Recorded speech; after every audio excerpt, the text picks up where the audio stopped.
이 시간 함께 살펴볼 하나님의 말씀은 이사야서 59장에 있는 말씀부터입니다. 이사야서 59장 말씀부터 오늘 61장까지 함께 살펴보면 좋겠습니다. 잘 아시는 것처럼 이스라엘 백성들, 특별히 이제 남유다 사람들이 586년에 예루살렘 성전도 무너지면서 바빌론에 다 잡혀갔지 않습니까? 하나님께서 실제로 이 바빌론에서 깨닫기를 원했던 것들이 있었다는 거예요.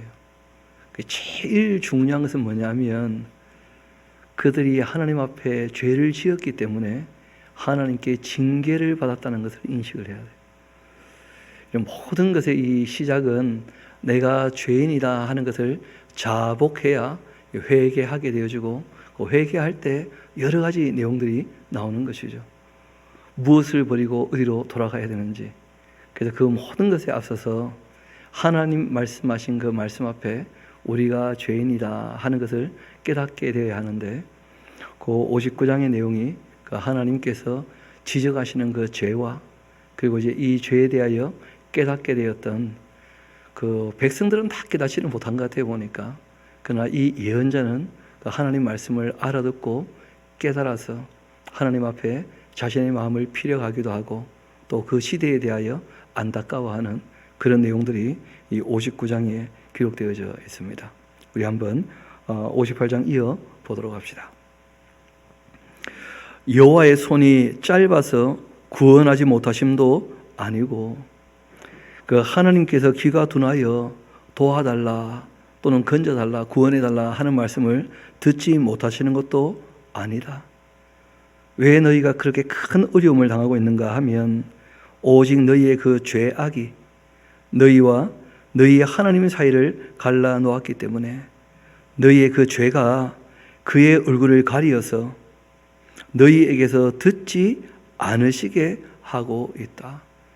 이 굉장히 중요한 내용인데, 하나님은 죄인의 음성을 듣지 않으신다는 거예요. 그래서 잠언 28장 9절에 기억나시죠? 율법을 듣지 않은 사람의 기도는 하나님이 들으신다는 거예요? 안 들으신다는 거예요? 안 들으신다는 거예요. 하나님 말씀 앞에 먼저 무릎을 꿇어야 하나님하고 관계가 이어지는 것이거든요. 죄를 떠나고자 해야 하나님께서 죄를 씻어주시는 것입니다. 회개한 사람들에게 죄 사하시는 은총을 베풀어 주시는 것이거든요. 그래서 하나님께서 그 이스라엘 백성들에게 말씀하시는 거예요. 왜 우리 사이가 이렇게 깨어지고 말았겠느냐? 알고 보면 처음부터 죄 때문이었다는 거예요. 그 죄는 딴 게 아니죠. 하지 말라고 하는 것을 하면 뭐가 됩니까? 그 죄가 되고 마는 것이고, 하라는 것을 안 하면 그게 죄가 되고 말거든요. 이 제일 첫 번째 계명은 꽤 단순했습니다. 선악을 알게 하는 나무의 열매를 먹지 마라. 그 열매를 먹게 되었을 때 관계가 깨어지고 만 거예요. 그 죄 때문에 관계가 깨어지고, 하나님께서 죄인인 그 존재가 영원히 살면 안 되니까 에덴에서 일단 추방하신 것이거든요. 그렇지만 알고 떠난 것이 아니었고, 하나님을 잘 알지 못했기 때문에, 그래서 여지가 아직 있기 때문에, 개선의 여지가, 그래서 하나님께서 다시 말씀을 붙여보시고 아직 대화가 이어지니까 관계를 이어가시는 것이지, 실제로는 하나님을 알고서도 죄 짓는 것을 더 좋아하고 하나님을 거역하고 하나님을 배신하고 하나님을 떠나면, 그러면 돌아올 길이 없는 것이죠. 그들이 무슨 죄를 지었는가 한번 봅시다. 이는 너희의 손에 이 피가 가득하다는 거예요. 억울한 사람의 피를 너무 많이 흘렸다, 그런 것이죠.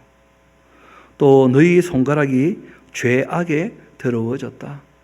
그 악을 추구하고 덜 죄를 짓는 그러한 삶을 살았다는 것입니다. 또 너희들의 입술은 늘 거짓을 말하더라는 거예요. 하나님께서 보시니까 진리를 말하지 않고, 선을 추구하지 않고, 의롭게 살지 않고. 하나님의 그 성품이시죠. 선하고 참되고 의로우신 그 형상을 우리 양심에 새겨두신 것이거든요. 근데 사람들이 그렇게 살지 않고 이 악을 따라가면서 거짓을 말하면서, 그리고 그 효로는 온유한 말씀이 아니라 악하고 독한 말을 끊임없이 내더라는 거예요. 공의대로 소송하는 자가 없어요. 진실하게 판결한 자도 없더라는 거예요. 그리고 하나님이 아닌 험한 것을 의뢰하면서 이 거짓을 말하며 악행을 잉태하여 죄악을 나타나는 거예요. 하나님께서 보시니까 선함도 의로움도 참됨도 전혀 없고 하나님을 존경하는 마음도 없고, 그래서 우상을 섬기면서 끊임없이 거짓과 또 이 악과 그리고 불의를 추구하는 그러한 삶 때문에 하나님과 관계가 깨어졌다는 것이죠. 실제로 그런 삶은 어떤 것과 똑같은가, 이 비유로 말씀하신 것인데 독사의 알을 품는다는 거예요. 그럼 독사의 알을 품으면 독사가 이제 알에서 깨어나겠죠. 깨어나면 어떻게 하겠습니까? 물겠죠. 또 거미줄을 가지고 그 옷감을 짠다는 거예요. 결국 그 알을 먹는 자는 죽게 될 것입니다. 그 알이 밟힌즉 터져서 독사가 나오게 될 거라는 거예요. 그러니까 처음에 죄를 지을 때에는 표가 잘 나지 않으니까 죄를 짓는데 자꾸 담대하게 되는 것이죠. 그런데 죄를 지속적으로 짓게 되어지면 결국은 멸망하게 된다, 그런 뜻입니다. 마치 독사의 알을 품고 있는 것처럼, 그 알을 먹은 것처럼, 그 알을 밟았는데 독사가 나와서 그 사람을 문 것처럼 그렇게 되고 마는 것이죠. 또 이어 말씀하시기를 그 짠 것으로는 옷을 이룰 수 없다는 거예요. 하나님께서 우리에게 그 시간이라는 것도 주시고 공간이라는 것도 주시고 또 예능이나 체능이나 지능이나 여러 가지 능력도 허락하셔서 이 시공간이라고 하는 그 날줄에다가 하나님이 주신 우리의 삶이라고 하는 시주를 잘 엮으면 그러면 참 입을 만한 좋은 옷이 될 텐데, 그런데 하나님께서 창조하신 세계를 무시해버리고 하나님의 뜻을 따라 살지 아니하니까 마치 거미줄로 짠 옷처럼 입지도 못하는 것이 되고 말았다는 거예요. 아무 쓸모없는 것이 되고 말았다, 그런 뜻입니다. 하나님께서 주신 것을 가지고 하나님의 뜻을 따르지 않고 다 자기 욕심을 쫓아 교만하게 그렇게 살았다는 것입니다. 그 짠 것으로는 옷을 이룰 수 없을 것이고 그 행위를 가지고는 자기를 가릴 수가 없게 될 것이다. 그래서 우리가 이 땅에 살아갈 때 그 시간, 공간, 물질 같은 것 위에다가 우리의 행위를 가지고 잘 이 옷감 짜듯이 잘 짜야 돼요.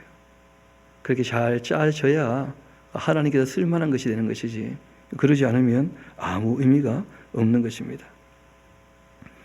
그 행위로는 자기를 가릴 수 없을 것이며 그 행위는 죄악의 행위라. 그 손에는 아주 포악한 행동이 있더라 하고 말씀하십니다. 포악이라는 것은 딴 게 아니죠. 아주 폭력적인, 남을 강압하는, 강제하는 그러한 행동이 가득하다는 거예요. 또 그 발은 행악하기에 빨라요. 무지한 피를 흘리기에 신소하게 하고 그 생각은 악한 생각인데 황폐와 파멸이 다 그 길에 있게 됩니다. 그렇게 하나님 앞에 죄를 짓는 그 사람들, 그들은 평강의 길을 알지 못해요. 그러니까 이 양심을 기본으로 하는 그 율례가 있지 않습니까? 율법. 그 율법이 바로 생명과 평강을 누리게 하는 것인데, 그런데 그 신앙 윤리도 또 생명 윤리도 가정 윤리도 또 사회 윤리도 따르지 않으면 그 평강이 어떻게 오겠습니까? 그 평강이 없는 거예요. 그들은 평강의 길을 알지 못하며 그들이 그 행하는 곳에는 정의가 없고 굽은 길을 스스로 만들고 있다. 자기들은 이렇게 하면 될 것 같다고 끊임없이 다른 계획을 세운다는 거예요. 영 그 느와르 영화라는 것이 있지 않습니까? 깡패들 세계를 그리고 있는 영화들, 그 영화에 꽤 많은 소재죠, 그렇죠? 그런 거 보면 항상 깡패들 모여가지고 또는 조직폭력배들 모여가지고 또 마약상들이 모여가지고 계획을 세우거든요. 이런저런 계획을. 근데 그 영화의 결말은 결국 다 뭡니까? 그들의 계획대로 되지 않고 다 함께 비참하게 죽으면서 모든 게 끝나는 것이 보통 그런 영화의 결말이 되는 것이죠. 핏빛 느와르 해봤자 다 그런 거 아니겠어요? 엉뚱한 계획을 그렇게 많이 세워도 결국은 다 비참하게 죽고 끝나버리는 거예요. 사람들도 역사를 보면서 살아가는 걸 보면서 누구나 아는 거예요. 허망한 계획을 아무리 세워봤자, 구분기를 스스로 만들어봤자 어디에도 도달하지 못합니다. 그것은 다 비참하게 끝나고 마는 거예요. 생명도 평강도 없이. 무릇 이 길을 밟는 자라면 평강을 알지 못한다 하고 말씀하신 거죠. 그러므로 정의가 우리에게서 멀고 공의가 우리에게 미치지 못하였다. 실제로 이제 9절부터는 뭐냐면 예언자의 깨달음에 대한 고백이에요. 하나님께서 이렇게 쭉 너희들 죄 때문에 우리 관계가 어려워지고 말았고 너희들에게는 평강이 없는 것 아니냐, 그렇게 이제 지적해서 말씀하셨던 것이었는데 그 예언자의 응답 같은 것이죠.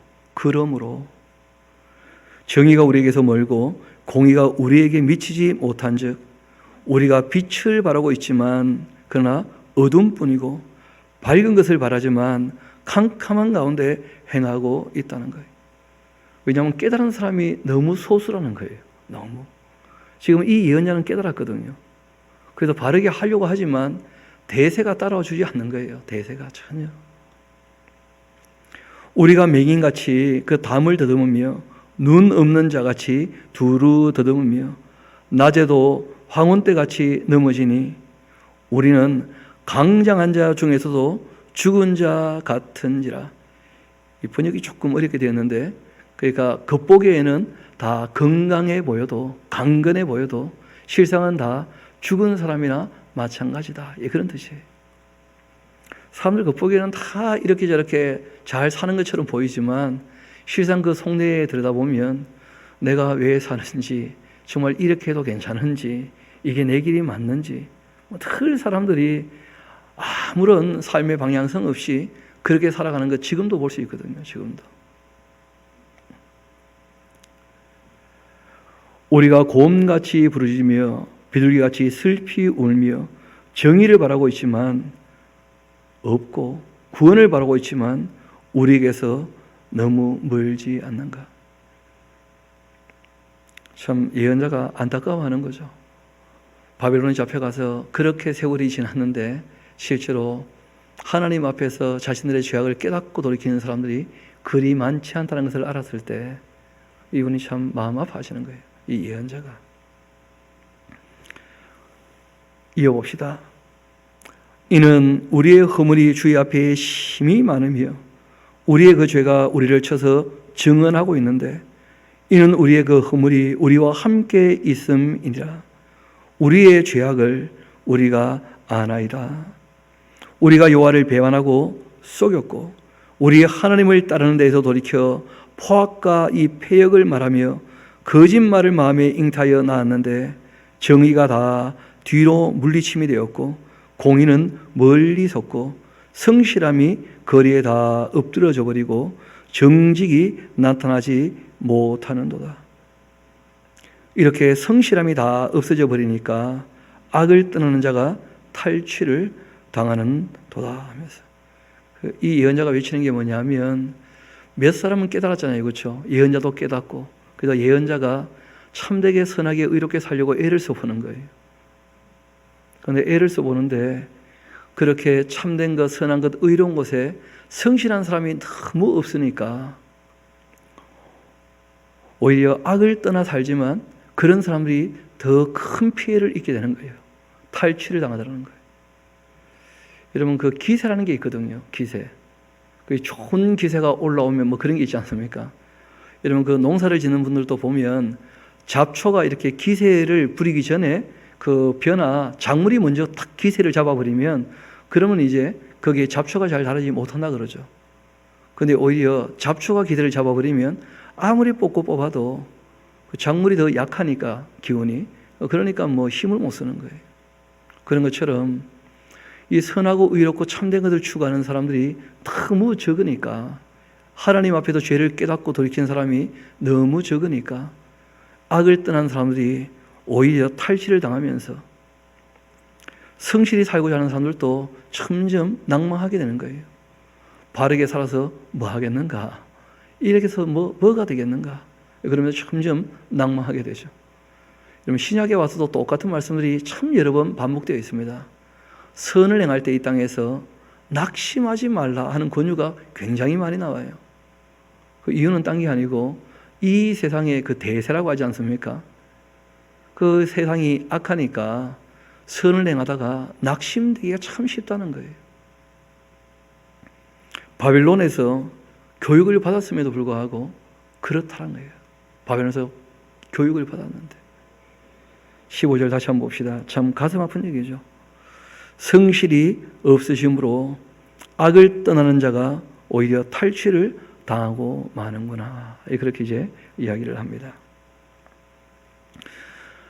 참 감사한 것은 사람들이 안 되면 또 하나님께서 의로운 사람들 가만두지 않으실 거거든요. 선한 사람들, 또 진리를 추구하는 사람들 그냥 내버려 둘 수 없어요. 그래서 하나님 쪽에서 어떻게 하시느냐 하면 방법을 또 내실 거예요. 그래서 메시아가 또 오시는 것이고, 예수님께서 성령님을 보내셔서 아버지와 그 아들이 우리를 또 돕게 하시는 거죠. 여호와께서 이를 살펴보시고는 그 정의가 없는 것을 기뻐하지 아니하시고 사람이 없음을 보셨다는 거예요.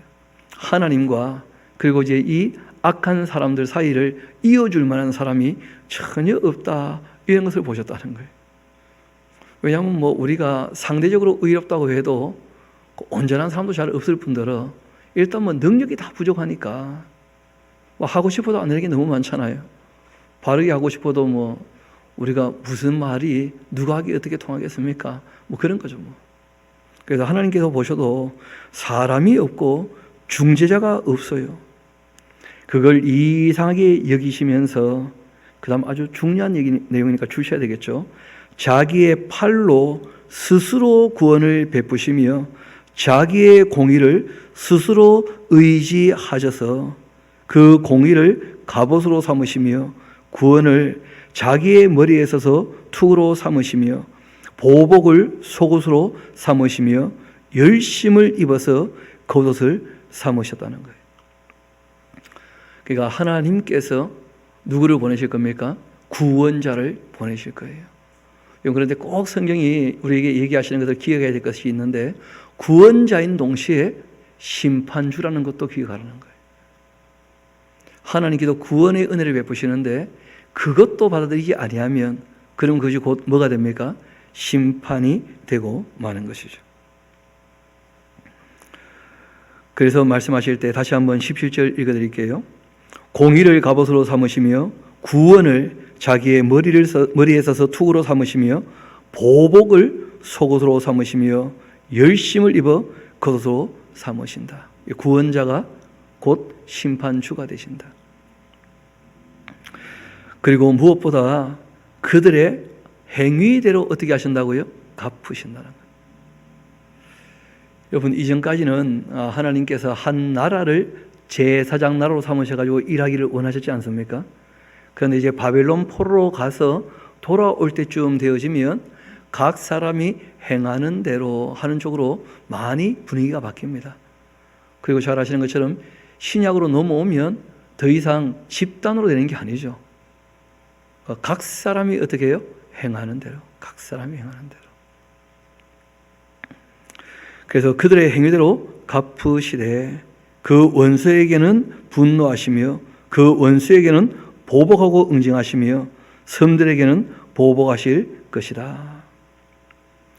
서쪽에서 여호와 이름을 두려워하겠고 해 돋는 쪽에서도 그의 영광을 두려워하게 될 것은 여호와께서 그 가운데 몰려 급히 흐르는 강물같이 오실 것임이로다. 여호와의 말씀이다. 구속자가 이 시온에 임하며 야곱의 자손 가운데에서 죄가를 떠나는 자에게 임하실 것이다. 그러니까 이스라엘 백성 전체에 대한 얘기가 아니라는 거예요. 시온에 오시지만 누구에게요? 죄가를 떠나는 각 사람에게. 그래서 예수님께서 초림하실 때는 잘 아시는 것처럼 이스라엘을 중심으로 활동했지 않습니까? 또 예루살렘에서 여러 번 올라가서 말씀을 전하시는데 그 변하지 않아요. 몇몇 사람, 예수님 말씀을 듣고 돌이킨 정도였었죠. 이어봅시다. 20절 다시 한번 봅시다. 여호와의 말씀이라 구독자가 시온에 임하며 야곱의 자손 가운데에서 죄가를 떠난 자에게 임하게 될 것이다. 여호와께서 이르시되 내가 그들과 세우는 나의 언약이 이러하다. 죄가를 떠나는 그 사람들과 세우시는 언약이 있다는 거예요. 새 언약인 거죠. 곧 내 위에 있는 나의 영과 내 입에 둔 나의 말이 이제부터 영원하도록 내 입에서와 내 후손의 입에서와 내 후손의 후손의 입에서 떠나지 아니할 것이다. 여러분, 이 말씀에 대한 응답이 사도행전 2장에 있는 것이죠. 베드로에게 많은 사람들이 그 표적을 보고 난 다음에 형제들아 그러면 우리가 어찌해야 되겠는가 그렇게 물어볼 때 베드로가 딴 얘기하지 않죠. 회개하라. 죄가해서 어떻게 하라는 거예요? 떠나라는 거예요. 그리고 죄의 사함을 받으라. 그러면 하나님께서 성령님을 선물로 주실 것이다. 지금 그 얘기를 이미 먼저 하고 있는 것이죠. 각 사람이 죄가해서 떠나게 된다면 그 사람들에게는 하나님의 영이 임하시게 될 것이고 그들의 입을 통하여 하나님의 이 진리의 복음이 계속 전해지게 될 것이다. 그렇게 말씀하셨다는 거예요. 그리고 이제 60장 보면 일어나라 할 때 누구에게 얘기하고 있는지 이게 참 명료하지가 않아요. 빛을 발하라 이렇게 얘기를 하시는데 예수님 말씀에 따르면 너희는 세상의 빛이라 그런 말씀하시잖아요. 그렇죠? 또 바벨론에 있는 사람들에게 말씀하시는 것이라면 그들에게 돌아와서 증인된 삶을 살기 위하여 빛된 삶을 살라 그런 말씀일 수 있어요. 그런데 그 내용들을 보면 조금 달라요. 그래서 아마 메시아 예언으로 봐야 되지 않겠는가 그렇게 생각됩니다. 일단 먼저 1절부터 3절까지 제가 한번 읽어드리겠습니다. 일어나라 빛을 발하라 이는 너의 빛이 이르렀고 여호와의 영광이 너의 위에 임하였음이니라. 보라 어둠이 땅을 덮을 것이며 캄캄함이 만민을 가리려니와 오직 여호와께서 너의 위에 임하실 것이며 그 영광이 내 위에 나타나리니 나라들은 너의 빛으로 왕들은 비치는 너의 광명으로 나오게 될 것이다. 그러니까 1절은 예수님 초림에 대한 이야기 같고요. 2절, 3절은 예수님 재림 이후에 있게 될 일 같이 보여요. 그리고 이제 우리가 한번 요한복음 1장 같이 한번 가봅시다. 거기 뭐라고 되어져 있는지. 요한복음 1장 한번 같이 가봅시다.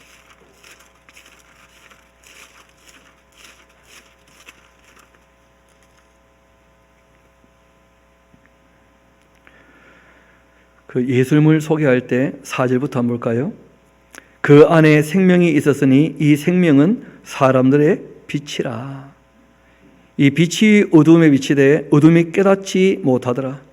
하나님께로부터 보내심을 받은 사람이 있었는데 그 이름은 요한이라.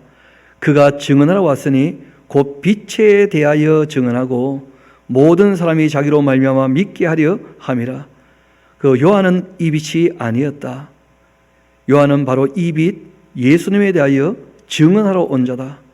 참빛 곧 세상에 와서 각 사람에게 비치는 빛이 있었나니 그가 세상에 계셨으며 세상은 그로 말미암아 지은 바 되었고 세상이 그를 알지 못하였고 자기 땅에 오매 자기 백성이 영접하지 아니했으나 영접하는 자라면 곧 그 이름을 믿는 자들에게는 하나님의 자녀가 되는 권세를 주셨다.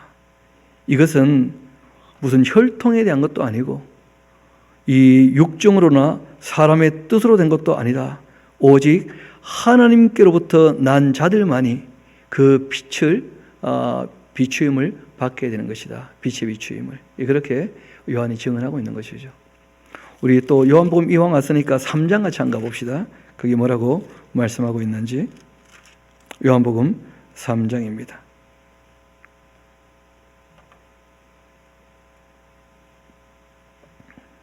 19절 한번 볼까요?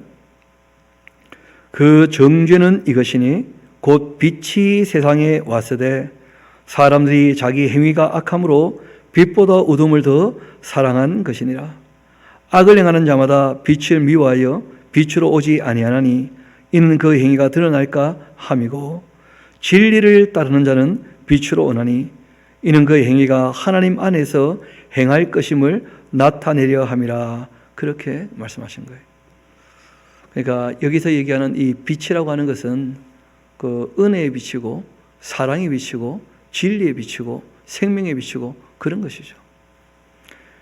그래서 1절, 2절, 3절을 보면 예수님 초림 때 그 하실 일, 그리고 이제 예수님께서 재림 이후에 이루어질 일을 얘기하는 것으로 그렇게 보입니다. 왜냐하면 이 남유다가 그 바벨론에서 돌아와서 이런 일들이 이루어지지도 않았을 뿐더러 전혀 지금까지도 안 되고 있는 것이죠. 그래서 다시 한번 1절부터 읽어드리겠습니다. 일어나라 빛을 발하라. 이는 너의 빛이 이르렀고 여호와의 영광이 너희 위에 임하였음이니라. 보라 어둠이 땅을 덮을 것이며 캄캄함이 만민을 가리려니와 오직 여호와께서 내 위에 임하실 것이며 그 영광이 너희 위에 나타나리니 나라들은 너의 빛으로 말미암아 왕들은 그 비추는 너의 광명으로 말미암아 하나님 앞으로 다 나오게 될 것이다. 그런 말씀을 하시는 거예요. 그리고 예수님께서 사랑의 빛이고 진리의 빛이고 생명의 빛이시라면 이제 우리가 해야 될 일이 또 있는 것이죠. 그렇죠? 그게 무엇이냐면 너희도 세상의 빛이라는 거예요. 그래서 성령 임하시면 뭐가 될 거라고요? 내 증인이 될 것이다. 그래서 우리가 주의 말씀을 전하려면 우리의 삶도 빛이 나야 된다는 거예요. 당연히 착하게. 이스라엘 백성들에게도 그렇게 부탁을 하시는 거죠. 어떻게 보면 빛을 발하라 하신 것은 너희들이 빛을 발해야 된다 하고 얘기하신 것이고, 왜냐하면 나의 빛이 너희들에게 이르게 되기 때문에 이렇게 말씀하신 것이거든요. 알고 보면. 그래서 빛을 발할 사람들이 있고 하나님께서 보내신 빛이 있다는 거예요. 그래서 그 빛을 받아들이고 그 빛을 발해야 되는 것이죠. 이어봅시다. 4절. 너의 눈들어 사방을 봐라. 무리가 다 모여서 너에게로 오는데 너의 아들들은 먼 곳에서 오겠고 너의 딸들도 다 안기어 오게 될 것이다. 그때 너가 보고 기쁜 빛을 내며 너의 마음이 놀라고 또 화창하리니 이는 바다의 부가 내게로 돌아오며 이방 나라들의 재물이 내게로 옴이라. 허다 낙타 이 미디안과 에바의 어린 낙타가 내 가운데에 가득할 것이며 스바 사람들은 다 금과 유황을 가지고 와서 여호와의 찬송을 전파할 것이며 게달의 양무리는 다 내게로 모일 것이고 느바요의 순양은 내게 공급되고 내 제단에 올라 기꺼이 받음이 되리니 내가 내 영광의 집을 영화롭게 할 것이다. 저 구름같이 비둘기들이 그 보금자리로 날아가는 것 같이 날아오는 자들이 누구냐? 곧 섬들이 나를 앙망하고 다치스의 배들이 먼저 이르되 먼 곳에서 너의 자손과 그들의 그 은금을 아울러 싣고 와서 너의 하나님 여호와의 이름에 드리려 하며 이스라엘의 거룩한 이에게 드리려 하는 자들이라. 이는 내가 너를 영화롭게 하였음이라. 우리는 그 천여왕국에 대한 이야기를 들었으니까 좀 이해가 되실 거라고 생각됩니다. 바벨론 돌아왔을 때는 일이 이루어지지 않았고 예수님 재림 이후에 이스라엘이 예언된 대로 온전히 회복되어지면 이렇게 될 거라는 거예요. 그러니까 예수님께서 다윗의 위에 앉아서 통치하실 때 세상 모든 나라는 또 알고 보면 이스라엘 나라를 통해서 누구를 알게 되는 거예요? 하나님을. 그러니까 원래는 출애굽할 때 제사장 나라로 삼으셨었는데 그 일이 안 되고 말았고 바벨론 했을 때 제사장 나라 역할을 감당하기를 소망하셨지만 안 될 걸 이미 다 알고 계셨고, 그래서 실제로 이제 그 인을 떼고 나팔을 불고 진노의 입이 퍼부어지면서 하나님 앞에 죄를 잡아오고 돌아왔던 그 이스라엘 백성들, 그래서 끝까지 융육표를 받지 않았던 그 사람들이 이제 천여왕국의 백성이 되어지면서 이스라엘 백성을 통하여 다 남아있었던 사람들이 이 복음을 전해 듣게 된다 하고 말씀하고 계시는 것이죠. 그리고 10절은 지금 그 당시 그 이스라엘 백성들에게 하시는 말씀인데요. 내가 노하여 너를 쳤으나, 그래서 바벨론에 잡혀간 거죠. 이제는 나의 은혜로 너를 불쌍히 여겼은즉 이방인들이 너의 성벽을 쌓을 것이며 그들의 왕들이 너를 섬길 것이고 또 너의 성문이 항상 열려 주야로 닫히지 아니하리니 이는 사람들이 내게로 이방 나라들의 그 재물을 가져오며 그들의 그 왕들을 포로로 이끌어 옴이라. 너를 섬기지 아니하는 백성과 나라는 파멸하리니 그 백성들은 반드시 진멸될 것이다. 하나님이 원하시는 것은 바벨론에 돌아와서 제사장 나라 역할을 감당함으로 이렇게 되기를 바라고 계신다는 거예요. 그런데 그렇지 않은 걸 우리가 잘 알죠.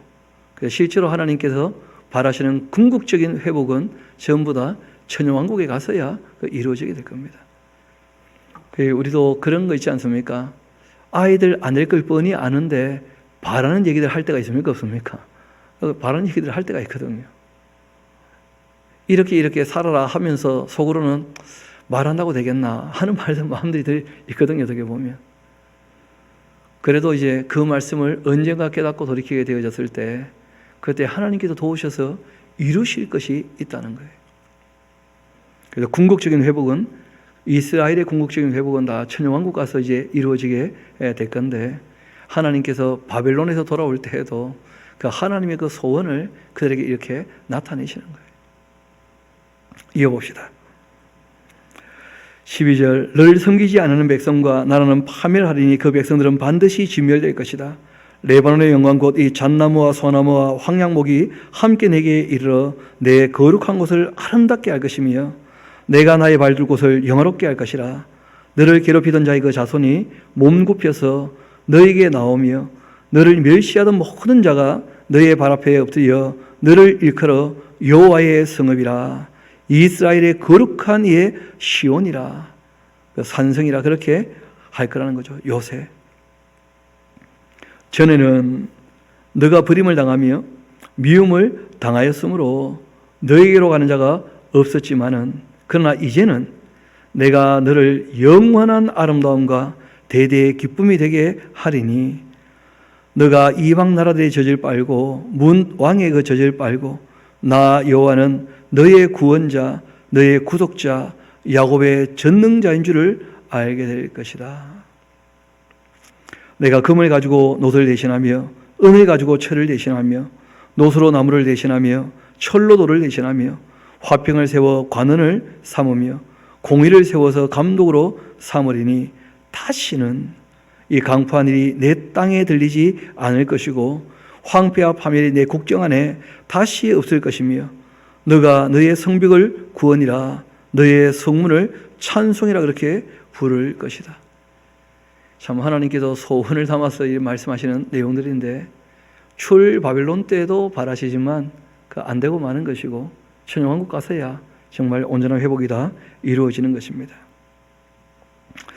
다시는 낮의 해가 내 빛이 되지 아니하며 달도 너에게 빛을 비추지 않을 것이고 오직 여호와가 너에게 영원한 빛이 되며 하나님이 너의 영광이 되실 것이다. 다시는 너의 해가 지지 아니하며 너의 달이 물러가지도 아니할 것은 여호와가 너의 영원한 빛이 되고 너의 슬픔의 날이 끝나게 될 것이다. 그러니까 천년왕국이 지나면 뭐로 연결됩니까? 천국으로 연결되지 않습니까? 그래서 천국에 대한 얘기를 할 때 그 요한계시록에도 똑같은 얘기를 하죠. 거기는 해와 달의 비침이 없다는 거예요. 왜냐하면 하나님께서 빛이시니까 그렇게 얘기를 하고 있죠. 그래서 늘 말씀드립니다마는 이 천국이 한 5가지 종류가 있다. 꼭 기억하셔야 됩니다. 내 마음에 이루어지는 천국도 있고 또 우리가 함께 공동체가 이루는 하나님의 나라 천국도 있는 것이고 또 죽어서 영원히 머물러 있는 낙원도 일종의 천국이죠. 그렇죠?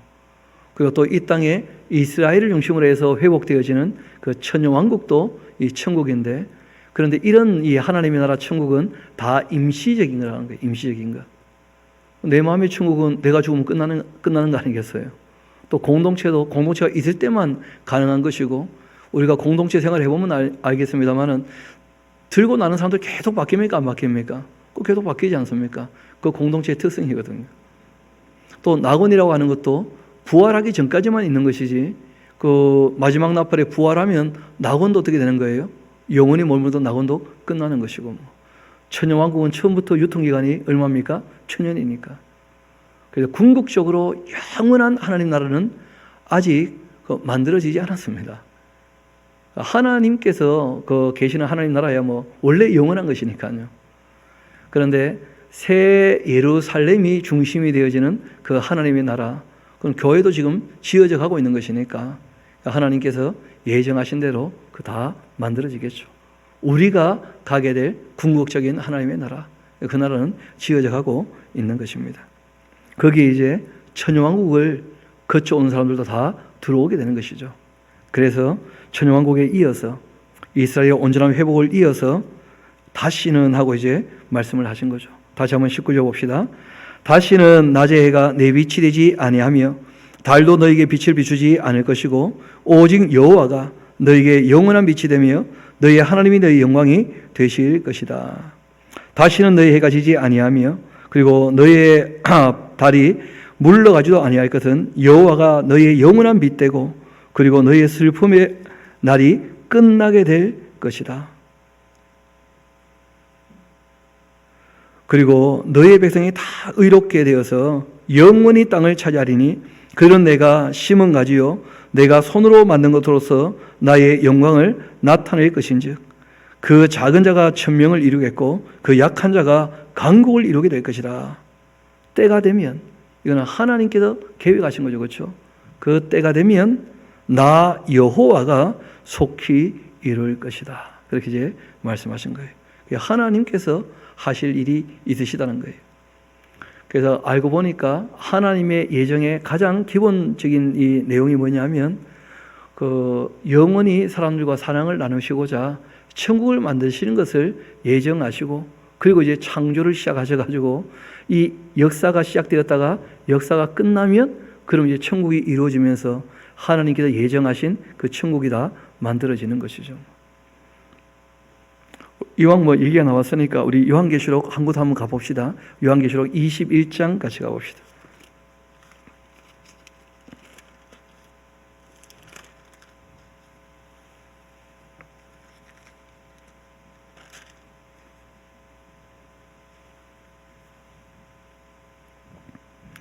요한계시록 21장 22절부터 제가 한번 읽어드리겠습니다. 성 안에서 내가 성전을 보지 못했는데 이는 주 하나님 곧 전능하신 이와 및 어린 양이 그 성전이심이라. 또 그 성은 해와 달의 비침이 쓸데가 없으니 이는 하나님의 영광이 비치고 어린 양이 그 등불이 되심이라. 그러니까 알고 보면 구약이나 신약이나 일관되게 똑같은 말씀을 하고 계시는 거예요. 다시 이제 우리 61장으로 이제 돌아옵시다.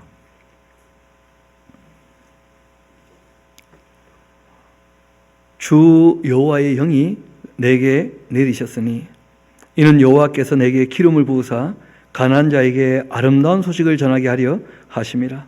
나를 보내사 마음이 상한 자를 고치고 포로된 자에게는 자유를 갇힌 자에게는 노임을 선포하며 여호와의 그 은혜의 해와 우리 하나님의 그 보복의 날을 선포하여 모든 슬픈 자를 위로하되 무릇 시온에서 슬퍼하는 자에게는 화관을 주어서 그 죄를 대신하며 기쁨의 그 기름으로 그 슬픔을 대신하며 찬송의 옷으로 그 근심을 대신하시고 그들이 의의 나무 곧 여호와께서 심으신 그 영광을 나타낼 자라 일컬음을 받게 하려 하심이라.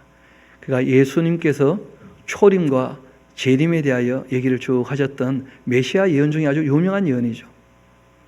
그래서 예수님께서 자기 고향 마을에서 이 본문을 읽어주시고는 그때 아주 짧은 설교를 하셨어요. 그 설교가 뭐였냐면 이 예언의 말씀이 지금 너희들 눈앞에서 이루어졌다 이렇게 예수님께서 선포하셨거든요.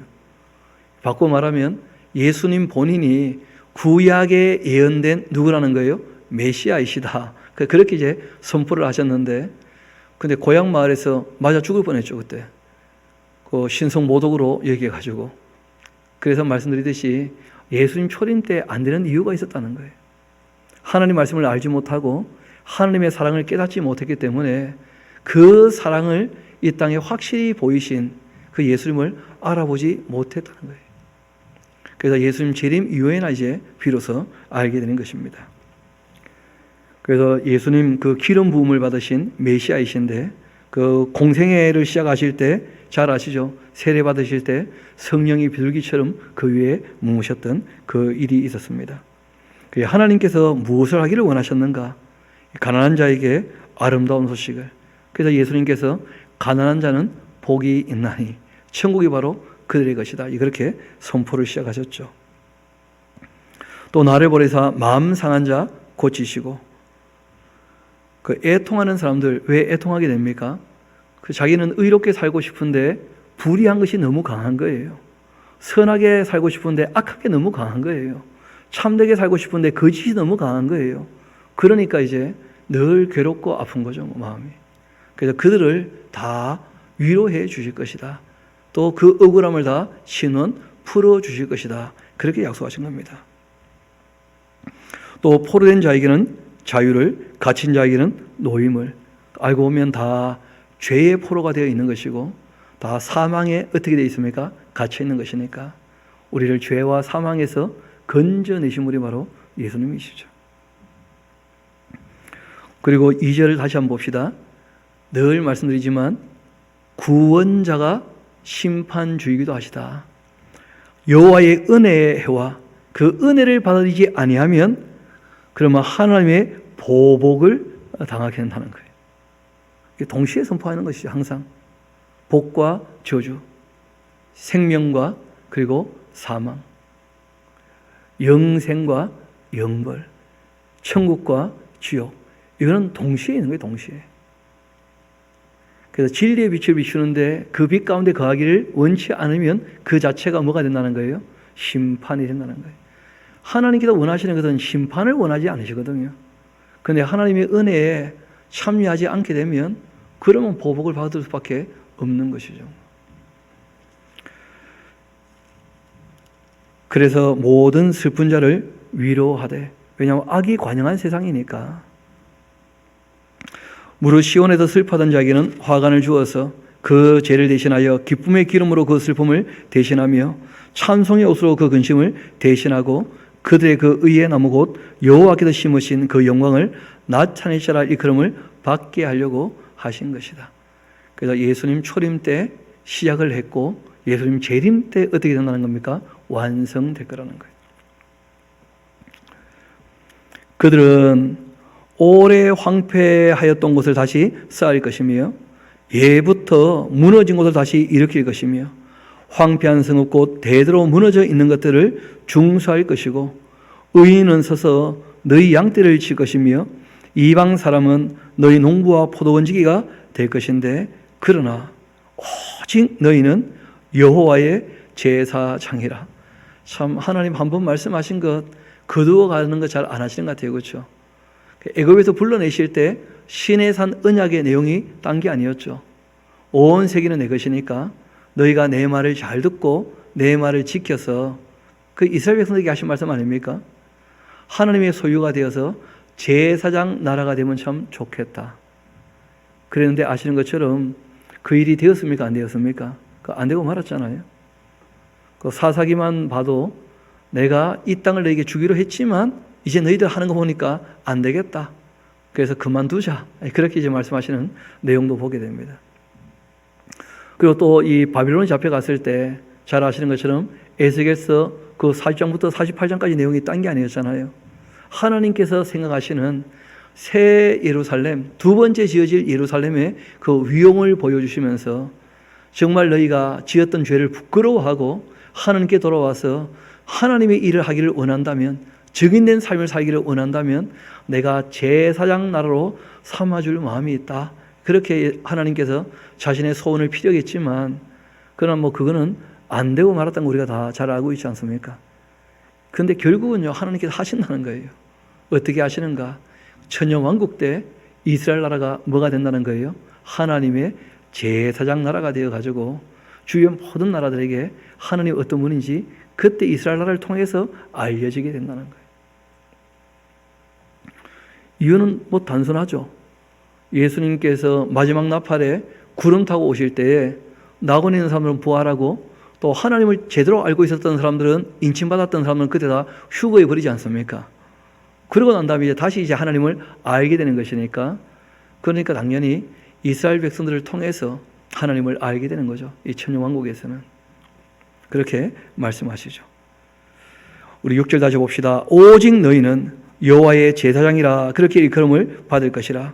사람들이 너희를 우리 하나님의 봉사자라 그렇게 할 거고, 너희가 이방 나라들의 재물을 먹고 그들의 그 영광을 얻어 자랑할 것이다. 너희가 수치 대신에 보상을 배나 얻고 능력 대신에 몫으로 말미암아 즐거워할 것이라. 그리하여 그의 그 땅에서 갑절이나 얻고 영원한 기쁨이 있게 될 것이다. 왜냐하면 이 천년왕국은 다 천국으로 이제 이어지게 될 것이기 때문에 그러합니다. 무릇 나 여호와는, 하나님 어떤 분이신가? 정의를 사랑하며 불의의 강탈을 미워하는 자다. 성실히 그들에게 갚아줄 것이고 그들과 영원한 언약을 맺을 것이다. 하나님께서 일방적으로 말씀하신 이 편무적 언약은 반드시 이루어질 거라는 거예요. 그리고 그 하나님께서는 여기서 말씀하신 것처럼 정의를 사랑하시는 분이에요. 불의를 가지고 남의 것을 강탈하는 자 반드시 성실하게 심판하신다고 말씀하셨어요. 그의 그 자손을 문나라 가운데에 그의 그 후손을 만민 가운데에 알리리니 무릇 이를 보는 자가 그들은 여호와께 복받은 자손이라 그렇게 인정하게 될 것이다. 그러니까 이건 다 이스라엘 백성들에게 국한된 얘기죠, 그렇죠? 그렇게 이제 말씀하십니다. 이렇게 이제 하나님 하시는 말씀을 알아듣게 되었을 때 내가 여호와로 말미암아 크게 기뻐하며 내 영혼이 나의 하나님으로 말미암아 즐거워하리니 이는 그가 구원의 옷을 내게 입히시며 공의의 겉옷을 내게 더하심이 신랑이 사물을 쓰며 신부가 자기 보석으로 단정함 같게 그렇게 하셨음이라. 우리가 앞에서부터 다시 한번 간략하게 정리해서 얘기를 한다면 의로운 사람인데 성실한 사람인데 악의 관영에서 애통할 수밖에 없었던 그들에게 하나님께서 비로소 회복시켜 주시고 눈물을 다 닦아 주신다는 거예요. 그래서 이제 기쁨이 찾아오게 되는 것이죠. 11절 봅시다. 땅이 싹을 내며 동산이 거기 뿌린 것들을 움듣게 함같이 주 여호와께서 공의와 찬송을 모든 나라 앞에 솟아나게 하실 것이다. 언제 이런 일이 이루어진다고요? 천년왕국이 되어야 다 가능한 일들이죠. 그래서 우리가 이 성경에서 하나님이 어떤 분인지를 아는 것과 함께 하나님이 하신 일도 알아야 되고 하나님이 지금 하고 계시는 일도 알아야 되겠지만 하나님이 앞으로 하실 일도 좀 알고 있어야 돼요. 예수님께서 제자들이 물어볼 때 이런 응답을 하시죠. 세상 마지막에 대한 이야기를 할 때 예수님께서는 세상 마지막 이야기 이전에 사람들이 너희를 어떻게 할 거라는 거예요? 미혹할 거라는 거예요. 하나님 하실 일을 바르게 알아놓지 아니하면 끊임없이 이단에 미혹을 당하게 됩니다. 그래서 미혹당하지 않기 위해서 내가 너희에게 일러주는 말을 바르게 잘 알고 있어야 된다고 부탁을 하신 것이죠. 그리고 이제 요한계시록의 그 모든 내용들을 상세히 다 정리해 두셨거든요. 그래서 우리가 복음서와 함께 이 요한계시록까지를 다 바르게 알고 있어야 우리가 미혹당하지 않습니다.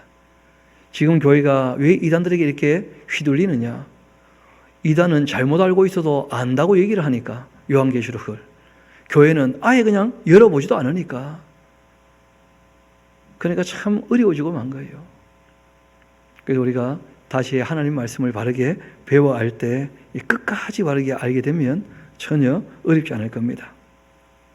그래서 오늘 우리가 59장, 60장, 61장 한 개 쭉 살펴봤는데 하나님께서 원하시고 바라시는 바벨론에서 죄를 깨닫고 돌아오기를 원하셨지만 실제로 죄를 깨닫고 돌아온 사람은 굉장히 소수였고 그리고 소수가 깨닫고 돌아왔기 때문에 대세가 이미 악한 쪽으로 기울어져 있어서 정말 하나님을 섬기는 사람들은 늘 괴로워하고 마음 아파하고 있었을 터인데 하나님께서 메시아를 보내어 하실 이들을 미리 그들에게 말씀하심으로 그들을 격려도 하시고, 그리고 지금 이 세상에서 과정 가운데 낙심하거나 슬퍼하지 않도록 그렇게 말씀하신 내용들을 우리가 함께 보게 되었습니다. 이 시간 우리 함께 기도하게 될 텐데, 우리 마음을 이 말씀으로 씻기도 할 뿐 아니라 주님께서 하신 일과 하신 일, 또 하실 일을 생각해 보고 하나님의 성품이 어떠한지, 또 우리에게 무엇을 바라고 계시는지, 이 말씀들을 우리가 다시 한번 잘 정리해서 정말 선한 대로, 의로운 대로, 참된 대로, 거짓에 치우치지 않고 자기의 욕심 때문에 불의를 행하지 않고, 그리고 악을 따라가지 않도록 그렇게 우리가 말씀으로 우리 마음을 씻을 수 있으면 좋겠습니다. 우리 잠시 함께 기도하도록 하시겠습니다.